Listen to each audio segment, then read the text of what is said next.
Les laboratoires ontariens sont loin de fonctionner à pleine capacité.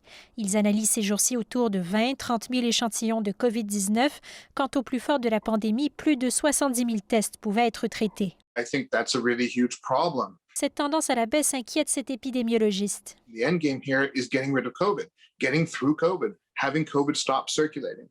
Testing will never cease to be a vital part of doing that. Le but reste de se débarrasser de la COVID-19, dit-il. Et le dépistage et le traçage sont des éléments clés pour y arriver, en plus de la vaccination. D'autant plus que certaines personnes vaccinées peuvent continuer de transmettre le virus, rappelle ce médecin. Au fur et à mesure qu'on vaccine les gens, on diminue les portes d'entrée du virus, mais même si ce n'est pas fermé complètement à double clé. Il souligne que les tests restent utiles pour identifier des foyers d'infection et savoir où diriger certaines ressources, dans les milieux de travail, les écoles par exemple.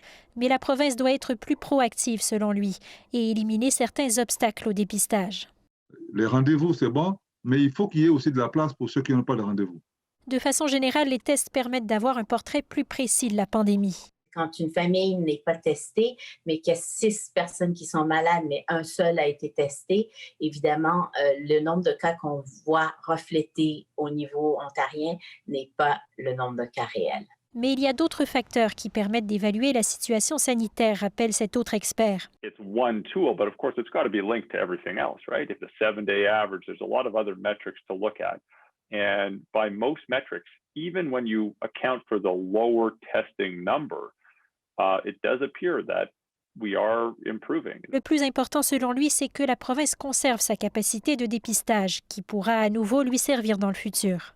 Ici Camille Grégoire, Radio-Canada, Toronto.